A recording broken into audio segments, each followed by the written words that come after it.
Inbound to menagerie. John was leaning on the rails until a hand was out on his shoulder. Young, hey John. You okay? John looks to the sunset. John, I don't know. I'm still trying to find my answer. Young, to what? John, if I really am nothing, just a burden. Young grabs him by his cheeks. Young, none of that. Do you hear me? He can feel Yang's prosthetic hand shaking as he puts his hand over hers. John, you're hurting too, but you're still worrying about me. Young, of course you're my John. John, don't recall when I became your property.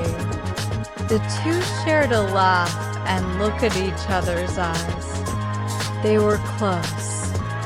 Asterisk roar. Asterisk. 1. As we see a sea fay long fly out of the water. John. Finally something I can finally set my rage on. Young. You and me both. He used his magic to create glyphs for platform as he and Yang went leaping on them. The Phylong blasted at John, but he was quick to put up a glyph barrier. Yang, wow, you can do what Weiss can. John, it's called magic, not my semblance. I can do more actually.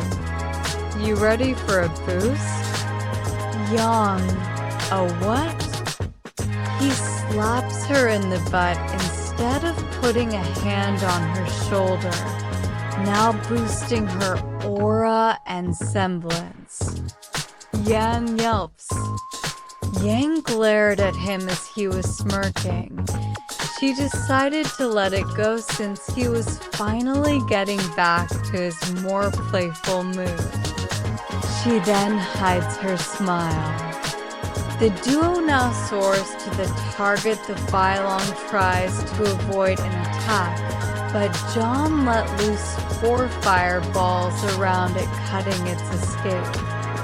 As Yang went in for a massive punch, but she was hit with a tail whip. She was going straight for the water as John used his magic to speed himself up as a blur catches Yang in a princess carry as he stands on a newly formed glyph. Yang blushed as she hops out of his grasp. Then she got a brilliant idea. Yang, I'm gonna charge again. I want you to hit me to charge up my semblance. John, hit you? Then she slaps him in the face. Yang, you heard me. Since you supercharge my aura, I'll be safe. Hit me with everything you got, and my semblance will do the rest. John, a hypercharged punch. I like the sound of that. But be careful. Young, I'm always careful. He pokes her forehead. John, no you aren't. Then the failing began charging them again. John then creates more platforms for Yang this time as she gets near the lizard. John then launched multiple projectiles, ice shards, wind gusts, and fireballs at Yang. She took all the hits, and then she bursts into golden flames as his semblance was hypercharged as her speed becomes a blur. Then she speed to the Phylong like a cannonball and went in punching through its mouth, then through its skull. The Phylong falls to the sea as ashes. As John catches Yang again. Young. That was fun. Jaune. For who? Then the two landed back to the boat as the people celebrate their new heroes. Jaune exited the Pride and finally set foot on Menagerie. Jaune. Been some time since I was last here. Young. Yeah, with your teacher? Jaune. Yeah, she took me here to show me what it's like to be around half of my species. And you might find it refreshing they treated me fairly for a time. Young. For a time? Jaune. Until the white fang realized I was a half-breed and made an example out of me. Young.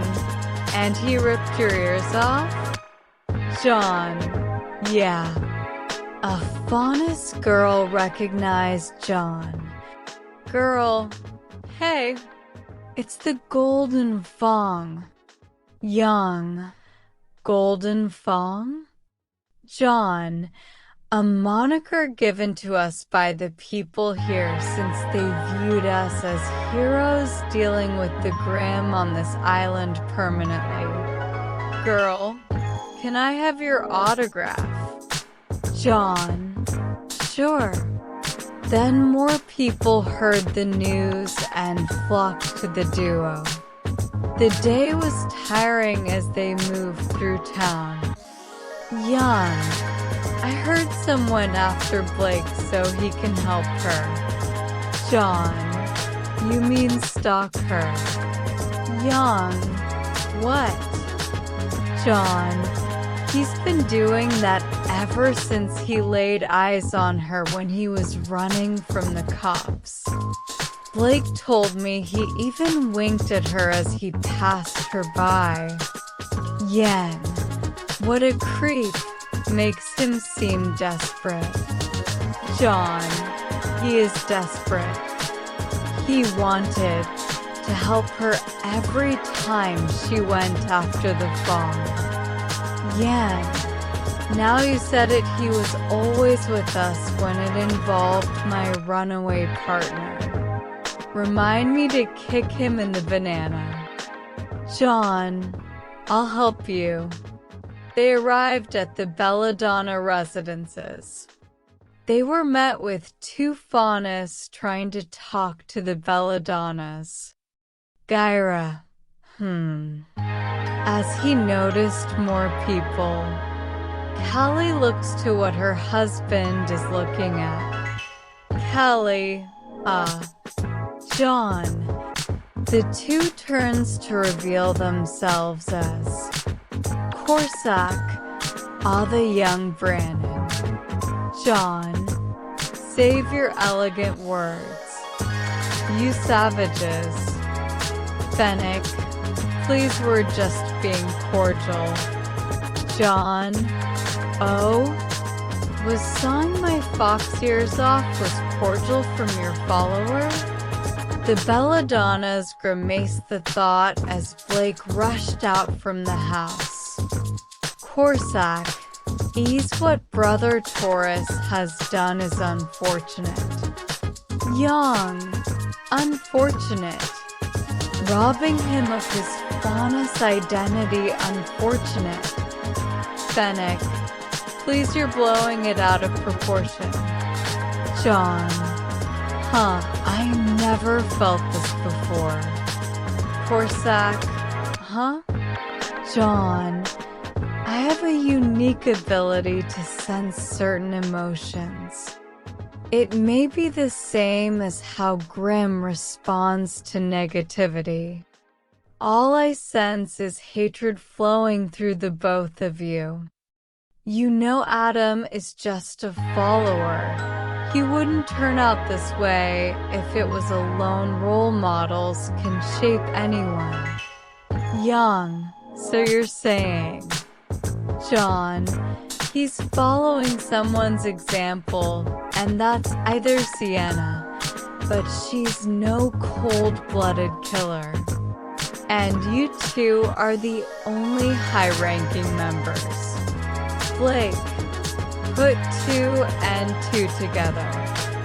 John, and we got you. A couple of supremacists no better than the SDC racism. The two were angry now. Gyra, you two can take your invitation back and tell High Leader Sienna if she wishes to speak to it will be at my home. Then Sun came out as Blake keeps him back. The two grumbled and left the compound. Callie, Blake, are they your friends? Young. Actually, she's my partner who loves to run away. John, must be your charm. Young elbows him. Gyra, the Golden Fang. Jaune Branwen, how are you related to my daughter? John, we're classmates, and I'm the leader of her sister team. Callie looks back and forth between John and Sun. She looks to John. Gyra and Sun. Way odd. Young smiles like a Cheshire cat.